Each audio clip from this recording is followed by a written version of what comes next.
오늘 말씀은 로마서 7장 전체 말씀 1절부터 25절까지 말씀 중에 율법과 제자도라는 제목으로 하나님의 말씀 함께 나누겠습니다. 7장 전체 내용이 길어서 본문 읽는 것은 7장 14절부터 25절까지만 읽도록 하겠습니다. 7장 14절에서 25절까지의 말씀을 한 목소리로 읽어보겠습니다. 시작. 우리가 율법은 신령한 줄 알거니와 나는 육신에 속하여 죄 아래에 발렸도다. 내가 행하는 것을 내가 알지 못하노니 곧 내가 원하는 것은 행하지 아니하고 도리어 미워하는 것을 행함이라. 만일 내가 원하지 아니하는 그것을 행하면 내가 이로써 율법이 선한 것을 시인하노니 이제는 그것을 행하는 자가 내가 아니요 내 속에 거하는 죄니라. 내 속 곧 내 육신에 선한 것이 거하지 아니하는 줄 아노니 원함은 내게 있으나 선을 행하는 것은 없노라. 내가 원하는 바 선은 행하지 아니하고 도리어 원하지 아니하는 바 악을 행하는도다. 만일 내가 원하지 아니하는 그것을 하면 이를 행하는 자는 내가 아니요 내 속에 거하는 죄니라. 그러므로 내가 한 법을 깨달았노니 곧 선을 행하기 원하는 나에게 악이 함께 있는 것이로라. 내 속 사람으로는 하나님의 법을 즐거워하되 내 지체 속에서 한 다른 법이 내 마음의 법과 싸워 내 지체 속에 있는 죄의 법으로 나를 사로잡아 것을 본도다. 오호라, 나는 곤고한 사람이로다. 이 사망의 몸에서 누가 나를 건져내랴. 우리 주 예수 그리스도로 말미암아 하나님께 감사하리로다. 그런즉 내 자신의 마음으로는 하나님의 법을, 육신으로는 죄의 법을 섬기노라. 아멘. 율법과 제자도 로마서 7장의 말씀, 너무 귀한 말씀이고요. 저는 젊을 때 이 성경 7장, 로마 7장을 읽을 때 혼란스러웠어요. 도대체 이해를 못했어요. 그런데 나이가 들고 말씀을 또 연구하고 하면 할수록 이 로마 7장이 정말 귀한 말씀이다. 오늘 이 정말 이 복음의 진수와 같은 이 첫 번째 101반, 이것이 로마서 7장 안에 저는 이렇게 있다고 감히 이렇게 주장하고 싶습니다. 그래서 오늘 말씀, 사실 요거를 좀 중간중간 뜯어서 한 3번 혹은 2번에 하려고 했는데, 나눠서 하는 게 효과적일까 아니면 한꺼번에 듣는 게 효과적일까 고민하다가 한꺼번에 다 하는 게 굉장히 한꺼번에 볼 수 있는 눈이 생기겠다 싶어서 길게 본문을 잡았어요. 여러분 인내를 갖고 또 생각을 첨예하게 하면서 잘 따라오시면 큰 은혜가 있을 줄로 믿습니다. 정원을 가꾸는 스타일이 있어요. 일본 정원은 아주 조밀조밀하고 열심히 이렇게 모든 걸 다 조밀조밀하게 다 하는 그런 스타일이라면, 한국의 정원은 자연 그대로를 이용을 하고 정자를 지어서 자연과 조화로운 그런 정원이에요. 정원을 하나 만들 때도 어떤 룰이 있어요. 근데 사람을 향해서 룰이 2가지가 로마서의 말씀이 있다고 얘기를 해요. 율법 방식으로 사람을 대할 것이냐, 아니면 은혜의 방식, 복음의 방식으로 사람을 대할 것이냐가 결과가 다르게 나온다는 거예요. 근데 여전히 율법에 기대하는 사람들이 있다라고 얘기를 했어요. 그래서 율법에서 우리는 복음으로 넘어온 새로운 관계성, 정체성 안에서 나를 바라보고 지체들을 바라보는 그런 돌봄으로 와야 되는데, 원함은 그런데 현상이 좀 다르다라는 것을 이해시키려고 7장을 이렇게 준 거예요. 그래서 이 7장을 잘 이해할 수 있다면 큰 은혜가 있을 줄로 믿습니다. 7장 전체에 보면 율법, 계명 막 이런 말씀들이 30번 이상 언급이 돼요. 율법에 대해서 그러면 나는 예수 믿는 사람으로서 율법은 도대체 어떤 기능인가? 라는 얘기가 7장 전체에 이야기가 되어집니다. 우리가 잘 알듯이 100m 8초 안에 뛰면 다 구원해 줄게. 그럼 사람들 구원할 길이 있다라 박수를 쳐요. 근데 뛰어봐요. 이론상으로는 될 것 같은데 전 세계 어떤 누구도 8초 안에 들어올 수가 없습니다. 기계를 이용하지 않는 이상은. 인간 자체로 할 수가 없는 거예요. 그런 거예요. 율법으로는 깨달은 게 있어요. 해봤더니 안 되던데 8초 밑은 어떻게 되는데 다 그냥 심판. 이게 율법의 방식이라는 거예요. 그러니 이걸 어떻게 하면 좋겠습니까? 결국 율법은 우리를 다 의의 실패자로 만들고 내 기록을 드러내서 죄가 드러나고 죄인을 심판받게 하는 그 결과에 진노 안에 들어가게 하는 범죄 목록만 자꾸 넣을 뿐이에요. 율법을 대할 때마다. 이게 율법을 대하는 기본적인 어떤 것이죠. 자, 율법과의 관계 안에서는 출구 없음이에요. 출구 없음. 제가 예전에 미국 그 LA 지역에 잠깐 머무는 동안에 샌디에고에서 북쪽으로 가는데 남쪽으로 친구들이 운전을 잘못해서 내려간 적이 있어요. 한참 내려가는데 그냥 모골이 송연해지다는 표현이 있죠. 완전히 그냥 큰일 났다라는 게 딱 보였어요. 왜냐하면은 국경지대가 보이는데 웰컴 투 멕시코가 보이는 거예요. 길은 고속도로로 쭉 가고 있는데 이 길 바로 앞에 이제 웰컴 투 멕시코. 큰일 났다. 우리 여권 안 들고 왔는데 학생 서류 이런 거 하나도 안 들고 왔는데 큰일 났다. 이제 넘어가면 범죄자가 되는 거예요. 곧바로 쭉 가는데 이제 진짜 출구 없습니다. 딱 앞에 갔는데 너무 다행히 옆에 유턴 길이 딱 있는 거예요. 이게 복음이에요. 죽는 줄 알았는데 새롭고 산 길이 거기 딱 나와 있는 거예요. 이 방식으로 안 해도 사는 길이 딱 나와 있는 거예요. 이제는 다른 룰로 다른 길로 가게끔 가게 돼 있다. 그 방식이 뭐냐? 아브라함의 방식이다. 하나님의 약속을 믿을 때 받는 은혜, 하나님이 하실 것들을 믿고 하신 일을 믿고 받을 때 받는 은혜의 길이 있다.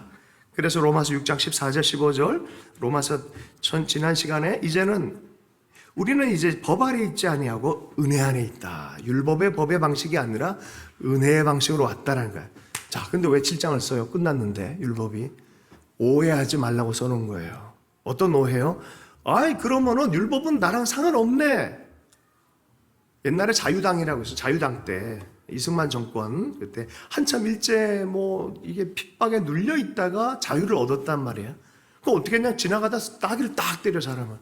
왜 때리냐? 내 자유다. 그러는 거예요. 자유를 어떻게 쓸 줄을 모르는 거야. 자유를 어떻게 써야 될지 몰라서 폭력적으로 해요. 함부로 사는 걸 자유라 착각하는 거예요. 그렇게 살지 않도록 7장을 해준 거예요, 지금. 율법 안에서 나는 이제 벗어나서 자유구나 라고 해서 막 사는 게 아닌 것임을 얘기를 하는 비유가 예전에 남편이 율법이었다면 이제는 그 남편과의 관계가 죽음으로 끝났고 이제 새로운 남편인 예수 그리스도와 사는 거다. 막 사는 거 아니다. 새로운 남편에게 맞추어서 은혜 안에 사는 것이고 성령을 따라 살아가는 것이다.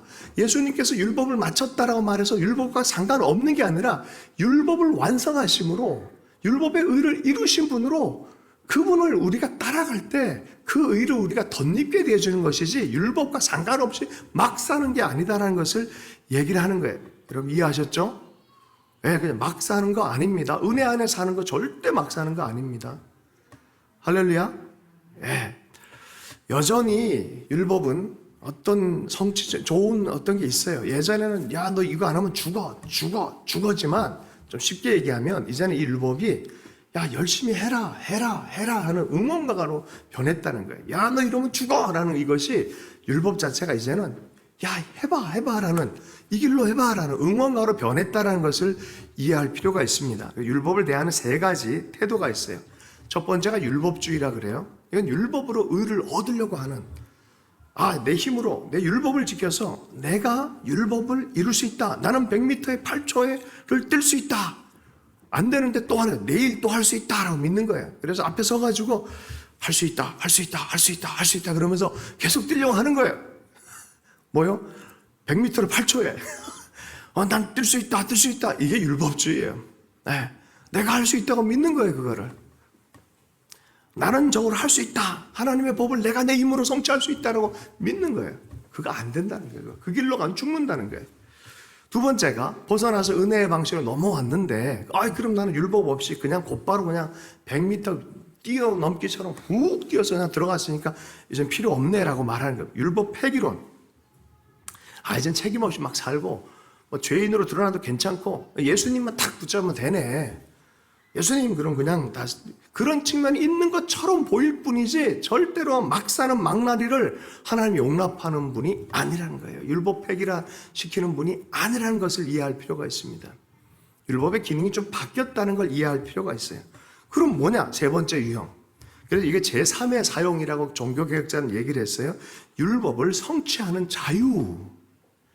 이제는 예전 율법은 지키지 않으면 심판과 죽음으로 가는 그런 어떤 법적인 효력이 있는 거라면 그것으로부터는 이제 끝났다는 거예요. 끝났지만 이제는 나로 하여금 하나님의 뜻을 따라가게 하는 응원해주는 그런 즐겁게 그 법을 따르려고 하는 그 방식으로 가는 거예요. 자, 그거를 설명을 하려면, 자, 첫 번째 율법주의도 깔끔하고 율법 폐기론에 대해서 반대하는 것도 깔끔한데 요 세 번째 얘기하면 이거야 저거 헷갈리죠. 요 헷갈림을 받아들여야 여러분 은혜가 있다는 얘기를 7장에서 하는 거예요. 그러면 본문에 들어갈 준비가 되셨어요? 7장 전체 1절로 6절까지 율법주의자를 향해서 얘기를 하고 7절에서 13절까지 그러니까 법을 폐기해버리자 하는 그 사람들 향해서 얘기를 하고 14절에서 25절의 끝부분에는 바로 그러면 어떻게 살아야 되는 게 맞냐라고 헷갈려하는 사람을 위해서 쓴 거예요. 자, 그리고 헷갈리는 거 정상이다라는 얘기를 덧붙이려고. 그럼 우리는 어떻게 살아야 되냐라는 결론으로 인도하기 위해서 8장이 결론이에요. 성령 안에서 하나님께서 하실 일이 있다는 거예요. 미리, 이건 다음 시간에 하는 거지만 미리 좀 읽어보면 로마서 8장 3절에서 4절 말씀입니다. 율법이 육신으로 말미암아 연약하여 할 수 없는 그것을 하나님은 하시나니 곧 죄로 말미암아 자기 아들을 죄 있는 육신의 모양으로 보내어 육신의 죄를 정하사 육신을 따르지 않고 그 영을 따라 행하는 우리에게 율법의 여유가 이루어지게 하려 하심이니라 라고 하면서 성령의 법 안에 사는 존재성과 성령을 따라 살아가며 승리하는 것에 대해서 8장 전체로 사실은 로마서는 교리는 끝나는 거예요.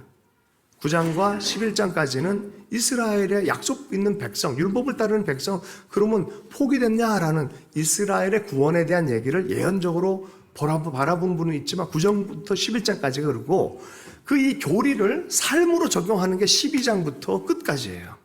그러니까 사실은 교리는 8장에서 끝나는 거예요. 가장 중심이 어디냐? 요 7장에 7장. 오늘 이해를 못하면 로마 전쟁 훅 날아가 버리는 거예요. 할렐루야. 오늘 그래서 함께 들어가 보도록 하십시다. 7장 1절의 말씀 한번 보십시다. 자, 함께 읽습니다. 시작. 형제들아, 내가 법 아는 자들에게 말하노니 사람이 살 동안만 그를 주관하는 줄 알지 못하느냐. 2절 3절도요. 남편 있는 여인이 그 남편 생전에는 법으로 그에게 매인받으나 만일 남편이 죽으면 남편의 법에서 벗어났느니라. 그러므로 만일 그 남편 생전에 다른 남자에게 가면 음녀라.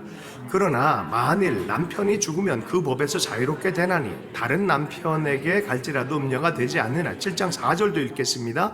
그러므로 내 형제들아, 너희도 그리스도의 몸으로 말미암아 율법에 대하여 죽임을 당하였으니 이는 다른이 곧 죽은 자 가운데서 살아나신 이에게 가서 우리가 하나님을 위하여 열매를 맺게 하려 함이라.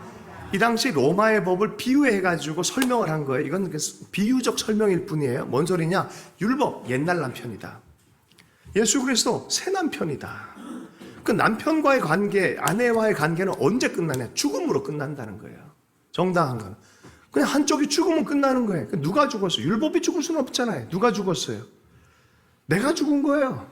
예수님이 죽음으로 내가 죽은 거예요. 예수 죽음, 내 죽음. 예수 부활, 내 부활. 내 죄에 대신해서 율법 때문에 죄의 정죄를 받고 죽은 거예요. 내가 죽은 거예요. 그러면 율법과 나와의 관계가 돼요, 안 돼요? 남편과 아내로. 안 되는 거예요. 남편과 아내 관계는 안 되는 거예요. 옛 남편이 율법이라는 거예요. 그러면 새 남편은 어떻게 돼요? 그리스도 예수가 되어진다는 거예요. 새로운 남편은 비유로 얘기를 하는 거예요. 할렐루야. 야, 이건 비유예요, 비유? 자, 이게 마태복음 11장 28절의 말씀이에요. 사실은 마태복음 11장 28절에 보면 수고하고 짐진 자들아 다 내게로 와라. 내가 너희를 쉬게 하리라 라고 했어요. 나는 마음이 온유하고 겸손하니 나의 멍에를 메고 나에게서 배우라 그러잖아요. 나의 멍에를 메고 내게서 배우라 그래요.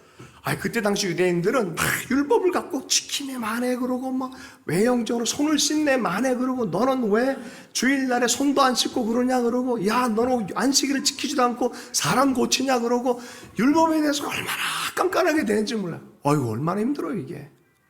아니 생명 살리려고 율법을 줬는데 이걸 갖고 사람을 죽이고 있어. 사람을 그냥. 유대인들 지금도 가보세요. 엘리베이터 안식일에 안 눌러요. 엘리베이터 안 누른다니까요. 그럼 어떻게 타지?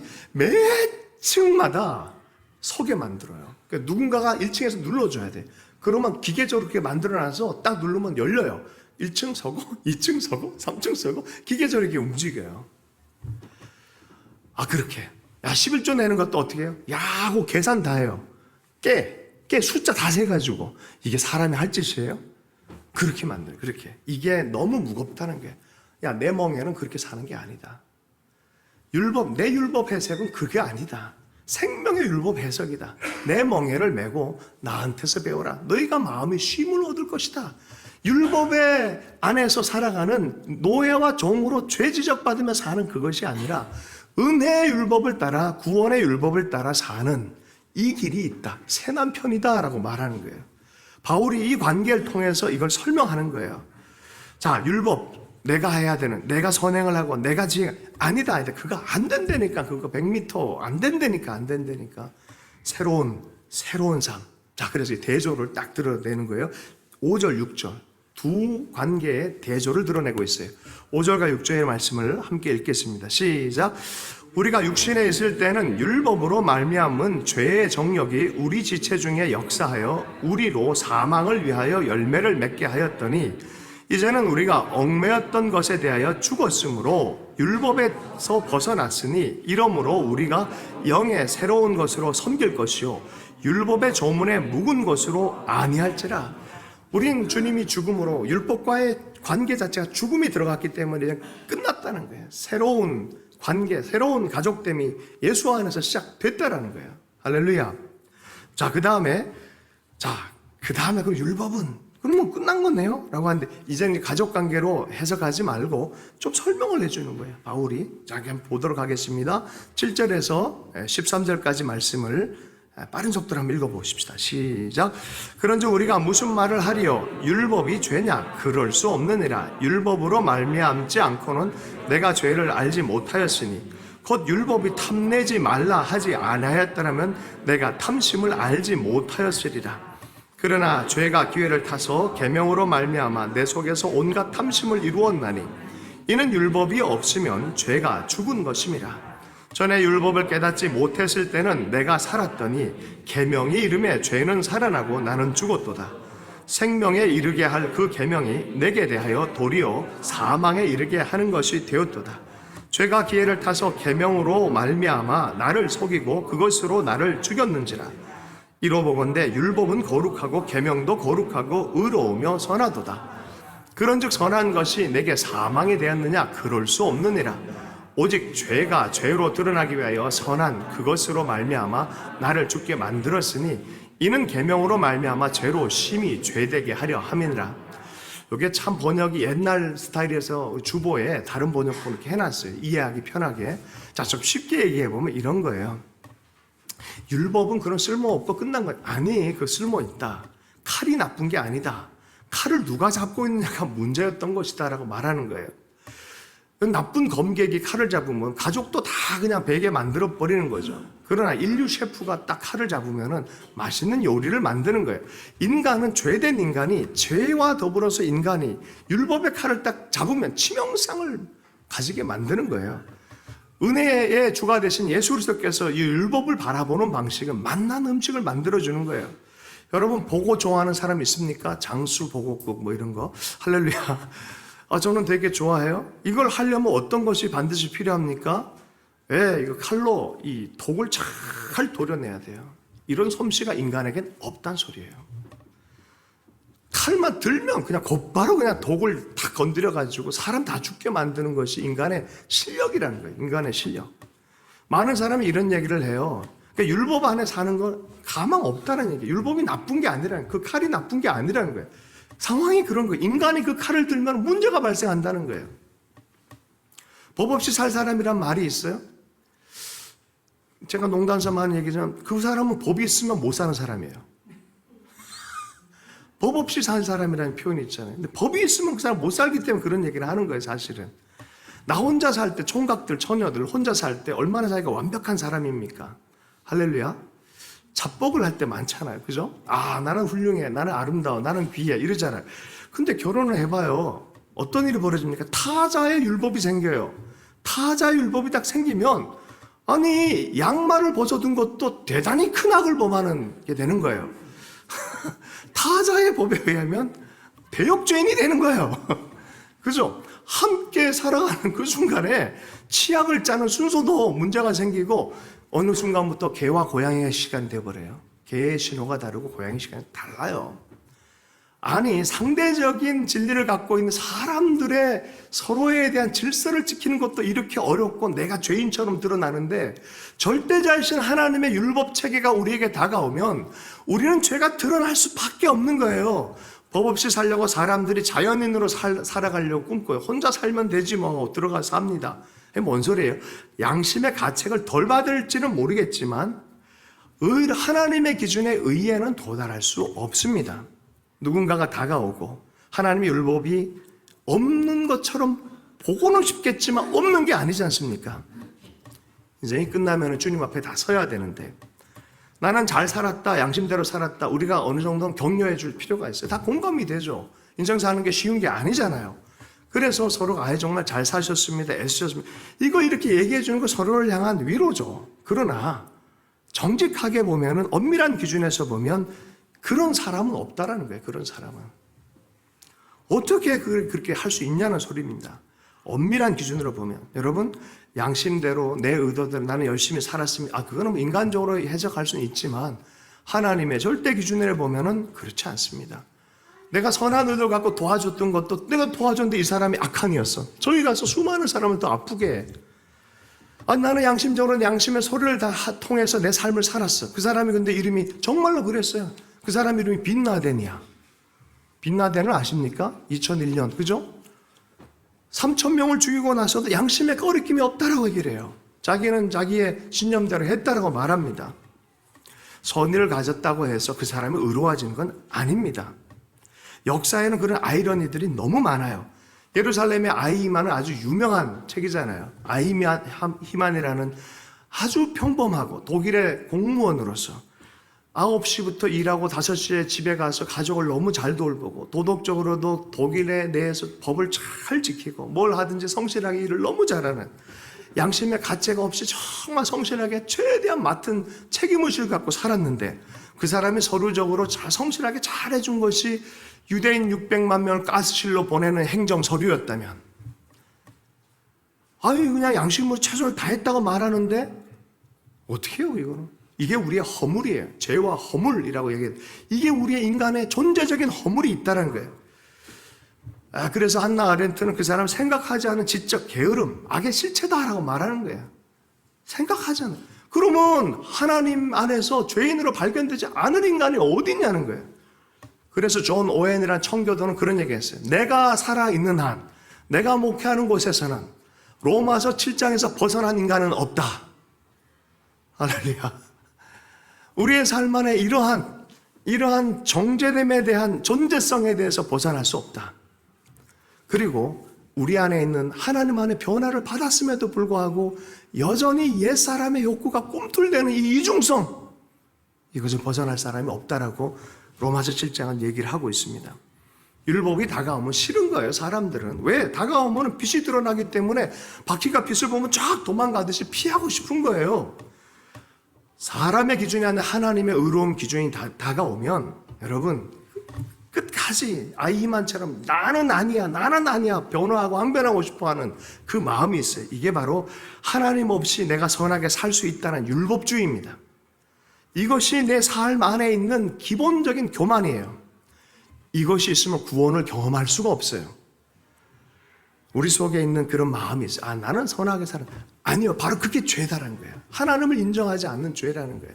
하나님의 은혜를 받아들이지 못하게 하는 율법주의라는 거예요, 그게. 자, 12절, 13절. 그럼 율법은 나빠요, 좋아요? 나 율법이 나쁘다, 좋다가 아니잖아요. 율법 자체는 선한 거다라고 얘기를 하잖아요. 자, 12절, 13절 말씀을 읽어봅니다. 시작. 그럼 이로보건대 율법은 거룩하고 계명도 거룩하고 의로우며 선하도다. 그런즉 선한 것이 내게 사망이 되었느냐? 그럴 수 없느니라. 오직 죄가 죄로 드러나기 위하여 선한 그것으로 말미암아 나를 죽게 만들었으니 이는 계명으로 말미암아 죄로 심히 죄되게 하려 함이라. 죄된 우리가 문제였지 율법이 문제가 아니었다는 거예요. 율법이 다가와서 내 죄를 드러냈을 뿐이고 정죄했을 뿐이지 율법이 문제가 아니라는 겁니다. 율법은 하나의 기표처럼 하나님의 기준처럼 우리에게 하나님의 길이 이런 거다, 이렇게 높다는 걸 보여줄 뿐입니다. 그렇다고 그걸 포기해야 됩니까? 아니요. 근데 따르려고 그러니까 이게 너무 힘들어, 너무 힘들어. 그럼 어떻게 도달하냐는 거예요. 이게 이제 하나님께로 돌아선 새 법을 안 사람들의 딜레마가 빠진 거예요. 딜레마. 자, 그 딜레마 안에 들어가 보겠습니다. 14절부터 20절까지의 말씀입니다. 함께 읽겠습니다. 시작. 우리가 율법은 신령한 줄 알거니와 나는 육신에 속하여 죄 아래 팔렸도다. 내가 행하는 것을 내가 알지 못하노니 곧 내가 원하는 것은 행하지 아니하고 도리어 미워하는 것을 행함이라. 만일 내가 원하지 아니하는 그것을 행하면 내가 이로써 율법이 선한 것을 시인하노니 이제는 그것을 행하는 자가 내가 아니요 내 속에 거하는 죄니라. 내 속 곧 내 육신에 선한 것이 거하지 아니하는 줄 아노니 원함은 내게 있으나 선을 행하는 것은 없노라. 내가 원하는 바 선은 행하지 아니하고 도리어 원하지 아니한 바 악을 행하는도다. 만일 내가 원하지 아니하는 그것을 하면 이를 행하는 자는 내가 아니요 내 속에 거하는 죄니라. 아, 율법을 하고 싶은데 안 되는 걸 어떻게 해요? 원하는 마음은 있는데 안 되는 걸 어떻게 해요? 자꾸 다른 방향으로 끌고 가는 뭐가 있다는 거예요. 이게 뭐라 그래요? 죄가 있다는 거예요. 죄. 내 속에 죄가 있는 걸 발견한 거예요. 왜 이런 문제가 생기느냐? 여러분, 오늘 설교에 매우 중요한 포인트 들어갑니다. 사도 바울이 이렇게 얘기를 해요. 내가 행하는 것을 내가 알지 못하노니. 나에 대한 자각을 바르게 할 때 우리는 이 사태에 대해서 해결점이 드디어 발견합니다. 진단이 바를 때 치료가 시작이 되어지는 거예요. 진단에 대해서 받아들이지 않으면 절대 치료할 수 없습니다. 우리 존재성에 대해서 진단을 알았다는 거예요, 사도 바울이. 이게 뭐예요? 내가 행하는 것을 내가 알지 못하네. 나도 모르는 사이에 나는 이걸 행할 줄 알고 할 줄 알고 달려가는데 안 되는 걸 어떻게, 왜 이게 안 되지? 나는 이거 정말 하고 싶은데 안 되는 거예요. 이게 뭐냐는 거예요, 도대체. 내 속에 거하는 죄를 발견했다는 거예요. 내 존재 안에 있는 죄성에 대해서 발견을 했다. 이 두 가지가 함께 있는 걸 발견했다는 거예요. 여러분, 하나님에 대해서 많은 걸 하고 싶은데 반대로 달려는 여러분은 보신 적 있으세요? 그럼 여러분 정직한 사람이에요. 오늘 말씀을 읽을 자격이 있는 사람들이에요. 이 이중성을 어떻게 해결할 거냐라는 거예요. 원함은 있는데 안 되는 거예요. 예수님 제자들한테 그랬죠. 좀 기도해라 그래. 기도하는 거 좋은 줄 아는데 피곤한 걸 어떻게 해요. 그래서 자꾸 좋으니까 예수님 오셔서 야, 니들 마음은 오인데 몸 육신이 약하도다 하고 자라. 그렇게 편안하게 자라라고 말했어요. 여러분, 그래요? 우리가 다 나이가 들면 처음엔 막 생각이 육신을 끌고 갈 것 같은데 아니에요. 나중에 보면요, 다 육신을 섬기게 돼 있어요. 80, 90 넘어가면 육신의 상황을 다 생각과 마음이 힘을 맞춰서 어떻게든 지탱하도록 돕는 그런 상황이 돼요. 이런 육신이 있고요. 여기서 얘기하는 육신은 사륵스라 그래서 죄된 자아에 대해서, 그 죄를 자극하는 옛사람에 대해서 또한 얘기하기도 합니다. 어쨌든 마음이 원함도 있지만 다른 세력이 있어서 나를 이렇게 끌고 가는 뭐가 있다는 거예요. 이게 허상이 아니라 내 속에 거하는 죄라는 진상의 진상. 할렐루야. 허상을 보고 나 스스로를 종교인으로, 내가 뭔가 도달해가지고 뭔가 깨닫고, 이거는 종교인이에요. 예수 그리스도를 알고 복음을 아는 사람들은 내가 죄인이란 진상을 파악한 사람들이에요. 내 안에 죄성이 있구나. 내 안에 드글드글 거는 내가 모르는 내가 있었구나. 내가 행하는 것을 내가 알지 못하노니 하는 것처럼 내가 모르는 내가 있다는 거예요. 조하리 윈도우 얘기 안 해도 우리 인생들 안에는, 사람 안에는 내가 모르는 내가 있다는 이 옛 자아가 있다는 거예요. 이게 십자가에서 못 박혀 죽었는데 법적 선언은 됐지만 시퍼렇게 또 살아있다는 거예요. 이 자아가. 그 두 가지 자아가 내 속에 존재하는 것을 알아버린 거예요. 동굴 이야기가 있습니다. 동굴 이야기. 내가 막 뛰어가고 있는데 뒤에서 막 무섭게 누가 따라오고 있어요. 굉장히 겁이 났어요. 이게 용기를 내가지고 뒤로 볼까 말까 하다 결국은 용기를 내서 뒤를 딱 돌아봤어요. 봤더니 자기 그림자였어요. 자기 그림자를 딱 대면하니까 어떤 일이 생겨요? 사태 파악을 하는 거예요. 이거 두려워 안 해도 되는구나. 이거 내 그림자구나라는 인식이 파악이 되어지는 거예요. 또 다른 동굴 이야기가 있어요. 공주가 잡혀 들어갔는데 그 동굴은 마귀의 동굴이에요. 그 공주를 끄집어내야 되는데 왕자와 하인이 둘이 동굴 밖에서 있어요. 구하려고. 근데 이 동굴이 이상한 동굴이에요. 들어가면은 마귀가 자꾸 사람을 분노하게 해서 분노하면 돌로 변해버려요. 많은 시도가 있었는데 이제 왕자 하인이 와서 이 동굴을 들어가려고 합니다. 왕자가 들어갑니다. 뭐라 또 소리가 들립니다. 막 귀를 이렇게 했는데도 듣지 말아야 될 게 막 들리는 거 어떻게 해요? 이 별별 거 다 참아냈어요. 다 가는데 마지막 한 말에 그냥 뒤집어졌어요. 야, 니네 아버지가 그 왕국을 너 말고 네 동생한테 준대. 이야! 그러면서 돌로 변해버렸어요. 돌로 변해버렸어요. 자, 하인이 들어갑니다. 이 하인은 비천하게 살았어요. 들어가는데, 야, 네 피는 더러운 피야. 맞아. 그래, 나 맞아. 이렇게 가는 거예요. 너는 이렇게. 맞아. 내가 왕자님, 이 나라에 또 은혜로 이렇게 내가 살고 있어. 그러고 가는 거예요, 그리고 다 야도해서 다 깨워가지고 다 이제, 야도 알죠? 다 이렇게. 쳐서 다 깨워서 다 데리고 나왔다는 얘기가 있어요. 왕자 하인은 실은 우리 자아예요, 자아.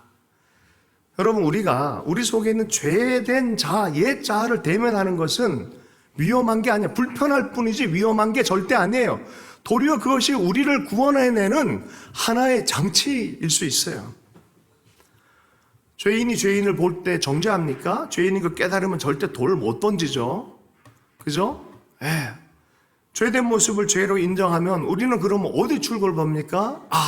은혜 외에는 살 방법이 없구나. 내가 훌륭하다 생각하면 상대를 함부로 대해요. 그렇게 못 대해요. 죄인의식이 탁 생기면 나는 은혜로 사는구나. 그렇지, 나는 은혜로 살지. 교만해지지 않습니다. 겸손해집니다. 여기에 진짜 이 대면하는 은혜가 여기에 있어요. 사도 바울이 바로 그것을 얘기하는 거예요. 우리 속에 이 두 개가 있다는 것들을 내가 자세히 내 삶을 바라봐도 이 두 개가 있는 걸 발견했다는 거야. 보겠습니다. 21절부터 23절 말씀을 함께 읽습니다. 시작. 그러므로 내가 한 법을 깨달았노니 곧 선을 행하기 원하는 나에게 악이 함께 있는 것이로다. 내 속사람으로는 하나님의 법을 즐거워하되 내 지체 속에서 한 다른 법이 내 마음의 법과 싸워 내 지체 속에 있는 죄의 법으로 나를 사로잡아 오는 것을 보는도다. 두 자아가 있어요. 하나님을 향해서 헌신하고자 하는 자아. 그런데 그 바로 옆에 내 곁에 악의 유혹을 따라가려는 자아. 이 두 가지가 동시공존해. 두 가지 법이 있어요. 내 속사람, 거듭난 내가 있고 옛사람. 이 법과 싸우려는 죄의 법이 또 있는 거예요. 하나님을 따르고자 하는 마음과 쾌락을 따르고자 하는 달콤한 유혹을 따르고자 하는 이 두 자아 공존하고 있어요. 얼마나 힘들겠습니까? 엄마 아빠가 갈라서게 돼가지고 아이를 딱 손에 붙잡고 서로 당기는 그런 형국가 아니겠습니까? 천국과 지옥이 이제는 갈라져야 돼서 딱 잡고 흔드는 인간의 실존 아니겠습니까? 여러분, 개구리가 나와서 힘이 없게 되면 뭐예요? 올챙이잖아요. 올챙이가 물 밖에 나온 것도 아니고 물 안에 들어간 것도 아니고 그 상태에 딱 있는 거. 그게 인간의 상태예요. 그게 인간의 하나님에 대한 지각이 시작됐지만 그 상태가 실존적 상태입니다. 혹시 내 인생은 왜 이렇게 가운데 낀 것 같을까? 라는 사람 있습니까? 사도 바울도 그 경험을 했어요. 사도 바울도. 그게 인간의 모습이라는 거예요. 그러면 어떻게가 8장의 답이에요. 8장의 답. 그래서 로마서 7장 그 8장을 잘 이해할 필요가 있습니다. 도시를 얘기할 때 이런 얘기가 있어요. 천국 같은 지옥, 캐나다. 지옥 같은 천국, 서울. 굉장히 천국 같은데 막 살아보면 너무너무 무료함과 쓸쓸함과 이런 게 재밌어 또 이렇게. 그래서 그런 표현이 있어요. 여러분, 사실 이런 측면들이 우리 삶 안의 모습들이에요. 이게 우리 모습이라는 거예요. 중간에 줄다리 하는 거. 두 본성 사이에서 계속 곤고한 거죠. 그래서 그 사이에 끼어있는 사람들의 모습을 어떻게 표현합니까? 24절, 25절. 오늘 마지막 본문 말씀입니다. 함께 읽습니다. 시작. 오라, 나는 곤고한 사람이로다. 이 사망의 몸에서 누가 나를 건져내랴. 우리 주 예수 그리스도로 말미암아 하나님께 감사하리로다.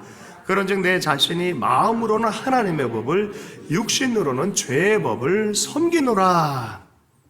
곤고한 게 있고 감사가 있고 이게 같이 부르짖음이 있는데 두 부르짖음이에요. 하나님 은혜로 살게 해주셔서 감사합니다.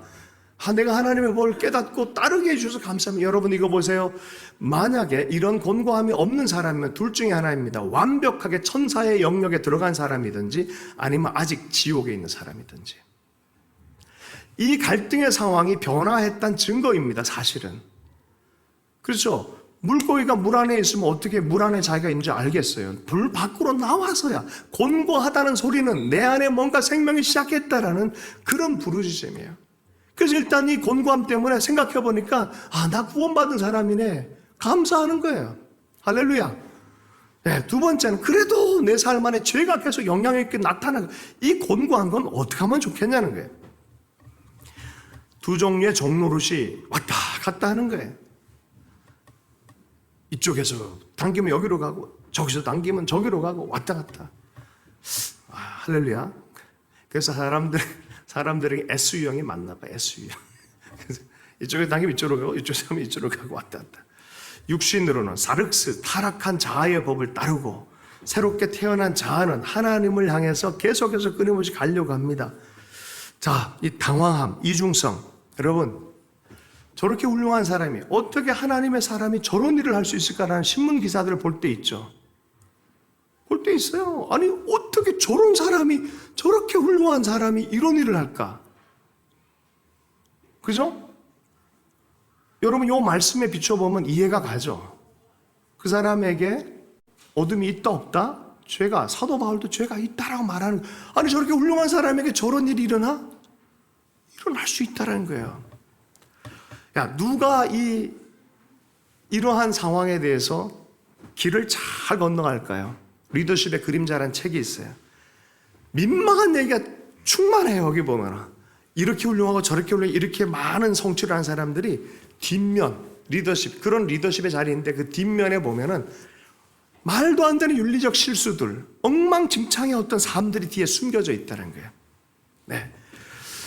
조양은이라는 사람이 조양은 아시죠? 조폭 중에 아주 뛰어 김태천, 조양은 이게 하여튼 아주 당대 최고의 조폭. 예수 믿었어요. 확 변했어요. 김태천 씨도 변하고 조양은 씨도 변해서 예수 영접하고 하나님 나라에서 일을 하겠다는데 자기도 모르게 자기는 정말 헌신했다는 거예요. 너무너무 깊이 헌신했다는 거예요. 하나님의 열정이 있다는 거예요. 그런데 자기도 모르게 또 옛버릇이 나버린 거예요. 너무 당황한 거예요. 이게 비정상이에요? 이게 정상이다라는 거예요. 정상. 이게 우리 삶의 정상이라는 거를 받아들이라는 소리예요. 자기 스스로를 속이지 말란 소리예요. 나는 이제는 더 은혜 받고 나서 더 막 열심히 해서 나는 많은 일을 할 수 있다고 그러고 나는 안 넘어질 거라 자신은 그 잘못된 현상을 진상으로 보지 않고 허상으로 보는 거예요. 또 자기 위주로 보는 거예요. 그러다가 넘어진다니까요. 그래서 이런 말이 있어요. 차라리 나는 언제든 넘어질 수 있다고 생각하는 사람. 그게 바로 성경적이라는 거예요. 선줄 알면 넘어질까 조심하라. 고린도전서 10장 12절의 말씀입니다. 금융가에는 3대 속담이 있어요. 이 속임이 있다라고 얘기를 합니다. 이번엔 다르겠지. 두 번째는 시장은 내가 이렇게 하는 이 시장은 언제나 오라. 시장은 언제나 도덕적이야. 너무 많은 크레딧을 스스로에게 준다든지 내가 지금 활동하는 곳 다 줘버리는 거예요. 이러다가 문제가 많이 발생한다는 거예요. 자기 스스로 인간 자신에 대해서. 여러분 그래서 도리어 금융기관 안에서도 신뢰하는 사람들의 리더십 이렇게 얘기를 해요. 위험한 것을 위험하다고 정직하게 말하는 사람에게 신뢰를 준다는 거예요. 왠지 괜찮아. 아이고 훌륭해 이 사람 머리. 그런 게 도리어 위험하다는 거예요. 내 스스로에 대해서 나는 언제든 넘어질 수 있는 사람이야. 나는 언제나 경계하지 않으면 나는 항상 넘어질 수 있는 사람이야. 내 안에 죄의 법이 있어 라고 말하는 게 훨씬 더 건강한 사람이라는 거예요. 이해하시죠? 나는 조금만 하면 이 이중성이 팍 발현되는 환경에만 들어가면 난 너무 약해서 확 넘어질 거야. 그러니 나는 그런 환경 자체를 안 만들어야 돼 라고 하는 게 지혜라는 거예요. 아멘? 나는 괜찮아. 내 친구도 오늘 술 마시는데 나 술 안 마실 수 있어. 나는 오늘. 그리고 술자리 막 가. 아니 왜 스스로를 그렇게 과신을 하세요? 우리 그러면 안 된다는 게 우리 안에 과신할 것 없다. 그게 율법주의 기초가 되는 삶의 태도인데 우리 속에 살아가는 방식이 바뀌었다. 새 신랑의 방식으로 바뀌어라. 너는 새 신부다. 은혜의 방식, 내 힘으로 살지 않고 그 하나님의 은혜로 사는 그 은혜가 뭡니까? 십자가의 은혜 아니겠어요? 용서의 은혜 아니겠어요? 그 위에 내버려 두는 것이 아니라 하나님의 길을 성령의 능력으로 가게 하는 거 아니겠어요? 결국 하나님의 성령이 우리를 설득해서 그리스도 예수께로 가까이 가게 하는 거 아니겠어요? 돌봐주고 싸매주고 새로운 방식으로 나를 만들어가는 그것 아니겠어요?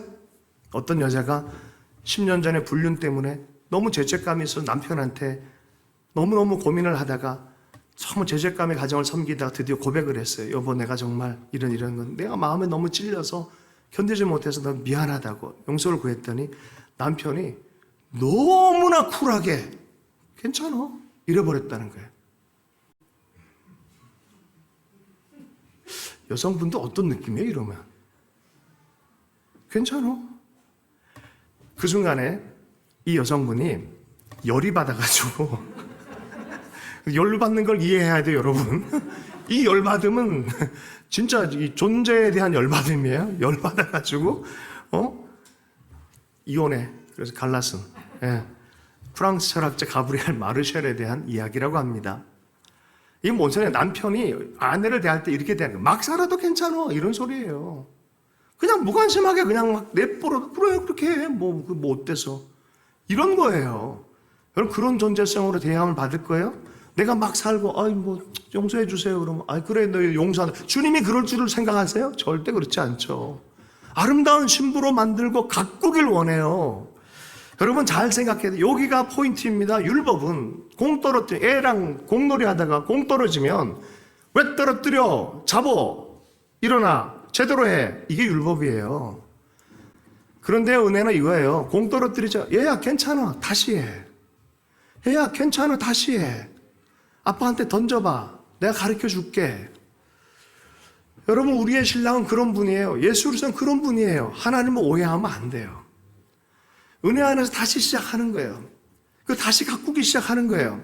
어린 왕자가 지구에 여행에 왔다 깨달았잖아요. 자기가 돌봐야 될 대상이 있다는 거를. 장미, 가시난 장미. 장미를 돌보는 거예요. 돌보고 사랑으로 가꾸기로 결정하는 거예요.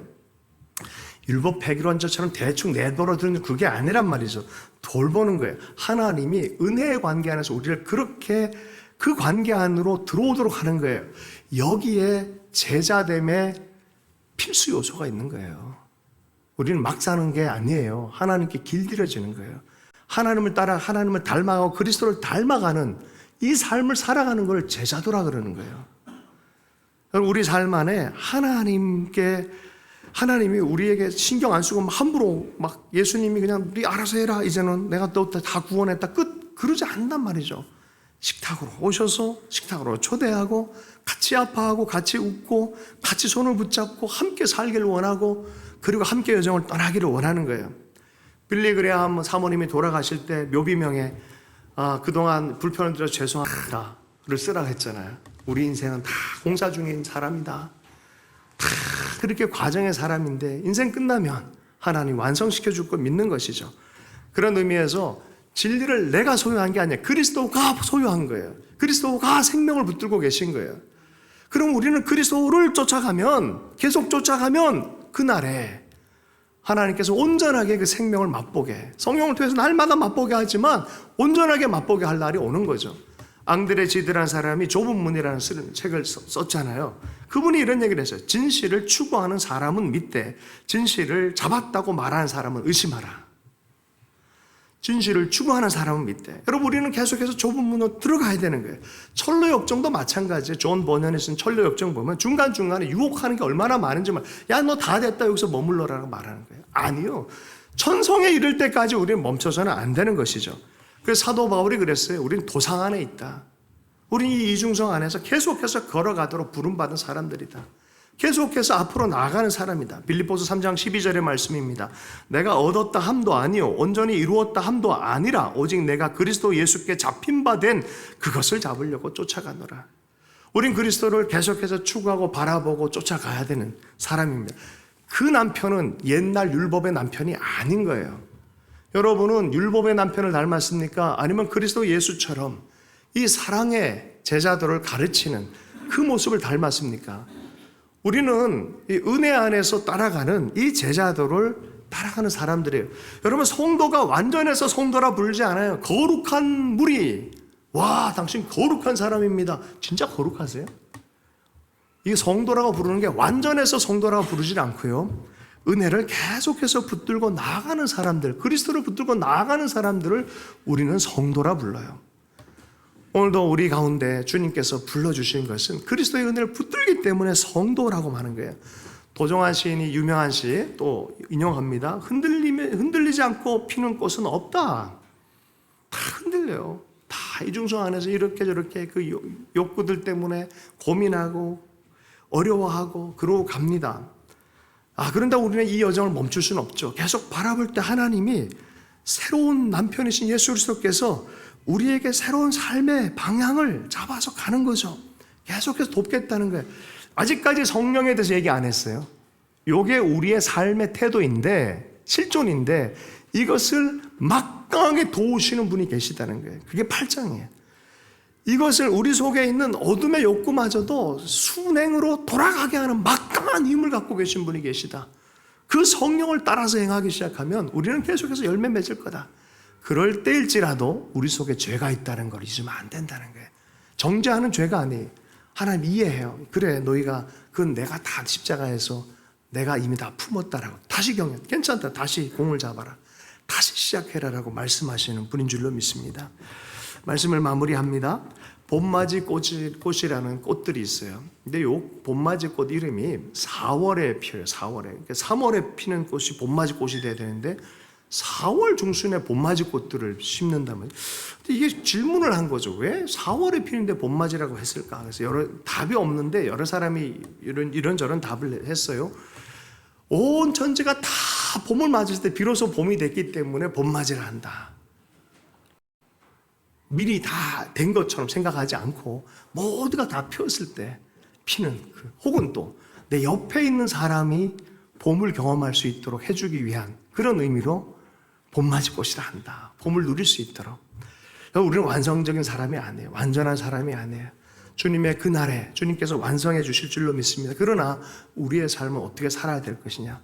계속해서 봄꽃이 피듯이 우리 삶 안에 하나님을 향한 감사, 예수 안에 있는 관계의 기쁨, 그분과 즐거운 여정을 가꾸면서 살 줄 아는 어린 왕자처럼 자기가 사랑해야 될 대상을 향해서 비로소 율법이 아니라 사랑의 은혜의 제자들을 갖고 대할 줄 아는, 우리의 삶의 관계를 관리할 줄 아는 사람, 그런 사람들을 우리는 제자라고 불러요. 완벽하지 않아도 괜찮아요. 우리 삶의 여정에서 이런 삶을 살도록 우리 하나님께서 격려해 주신 줄로 믿습니다. 주신 말씀 붙들고 잠시 기도하도록 하겠습니다. 하나님, 주님의 마음을 붙들고 그 은혜 안에 제자의 길을 잘 걸어갈 수 있도록 은혜 허락해 주십시오. 하나님, 우리에게 주신 은혜가 무엇인지 깊이 감사함으로 찬양하길 원합니다. 우리 속에 연약함을 발견했을 때 우리가 얼마나 십자가 은혜 크게 받은 자들인지 기억하게 해주셔서 은혜를 더 바라보게, 주님을 더 바라보게 해주시고 성령께 더 의지하게 해주셔서 하나님 안에서 승리하며 하나님께 영광 돌리는 열매 맺는 삶을 살 수 있도록 은혜 허락하여 주시옵소서. 대면하는 은혜가 있게 하여 주시옵소서. 주 예수님 축복하며 기도했습니다.